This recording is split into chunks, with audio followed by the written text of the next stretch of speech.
Whew. The camera that the internet just loves to hate. The Canon M50. And you know what? I don't think it's actually that bad. In fact, I'd go so far as to say it's good. Maybe great. What's up everyone, I'm the Everyday Dad, and if I can figure it out, you can figure it out. Canon is seen as either the best or the worst camera maker for video depending on what side of the content creator camp you fall into. Either you're a Sony superhero, present company excluded, you're a Panasonic pal, or you're a Canon crusader. It's Father's Day, we gotta make bad dad jokes. No one likes to cross-pollinate that much, but today I'm going to say why you should strongly consider the Canon M50 if you are looking for a B camera for your setup or you're looking for your very first camera for video creation. And let's have a little bit of honesty. When I originally heard about the M50, I thought it was a joke. And I thought it was a sign that Canon was giving up the market to other companies, namely Sony. But the more I use this little guy, the more I'm fascinated by it and the more I really enjoy it. But first, we have to get this tiny titan out of its box for the first time. Maybe.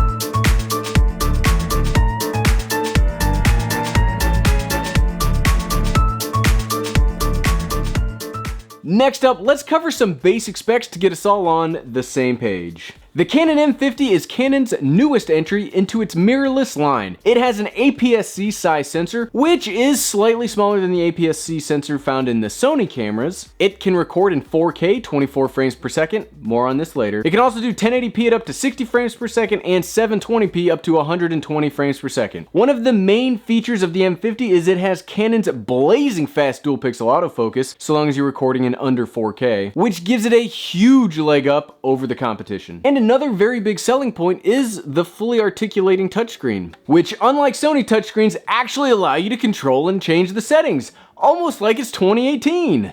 Because my cell phone's been doing that for years. Physically, it is a shockingly small camera, and I am someone that has used the Sony a6300, a6500 for about 7-8 months now, and this feels way smaller. The build quality is okay. It is made overwhelmingly out of plastic, but in this instance, I think that it's a good thing as the M50 is also shockingly light. On the top, you've got a normal assortment of buttons and dials, not as many as on a more professional camera, but enough that I'm comfortable being able to make changes as I see fit. And you can also make changes on the touchscreen like we said. And I mean, let's be honest for a second, this camera is really aimed at someone looking at getting their very first interchangeable lens system, and its presentation goes right along with that, including the incredibly basic menu system that comes as default. It is very basic, but it doesn't mean that it's not great for other people too. And a couple of really big benefits on the body are both the micro HDMI out and the microphone in. One thing that I will get into in future videos is the Bluetooth and Wi-Fi connection is really useful and can be used to quickly take a photo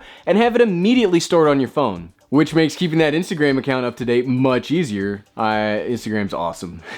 One of the physical negatives about the camera is the teeny tiny little 875 milliamp hour LPE12 battery. You're not gonna get very much battery life out of this thing. I've had this camera for about a week now and I've used it in one full production cycle for a video on my channel. If you wanna see the video that is fully shot in the M50, check here. Ding! Ha, I think I actually picked the right side that time. And you know what? Come with me and we'll do a few tests with this camera as intended. Come on.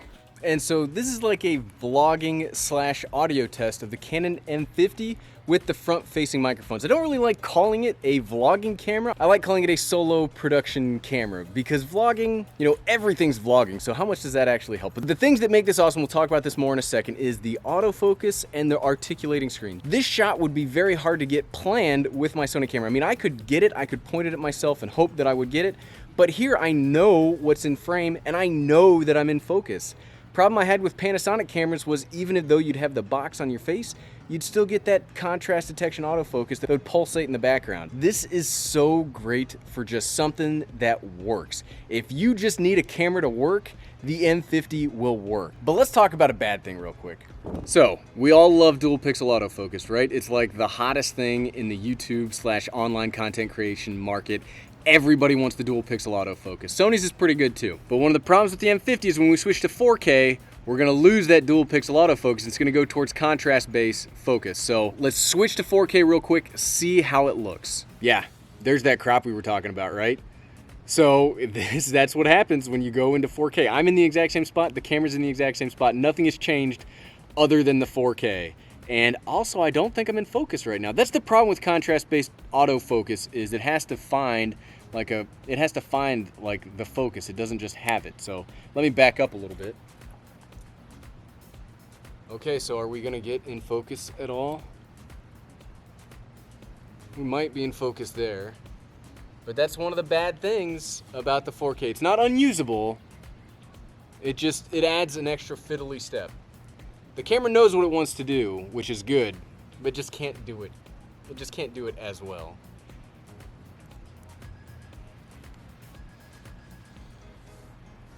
You might see some hunting, which is the worst. Okay, so something else that I don't like about the M50 is the stabilization. Now, the kit lens has stabilization built into it, and the camera itself has electronic image stabilization, but it's not great. For about the same price, you could get a Panasonic G85, which has legitimate in-body image stabilization built in, which is great.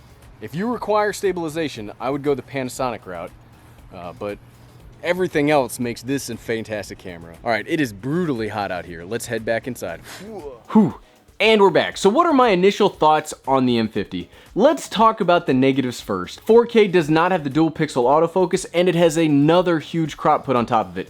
That sucks. And Canon specifically did that to protect the sales of more expensive cameras. That sucks too. Man, that is a double suck situation. My other big complaint, and this isn't a huge issue, just one from somebody that's used to using Sony cameras, the ISO performance isn't as good as I like. If you want to keep your skin tones looking natural, you really need to stay under 800 ISO, which honestly for my intended purposes isn't a huge deal, but if you're used to a Sony where you can just go to almost any range and look fine, you do need to make sure you're watching out for that. And honestly, that's really the big potential deal breakers as far as I've seen them so far. Now, stick with me here. This camera is actually amazing, especially for solo content creators, myself included. Let's talk about some of the serious positives about the M50.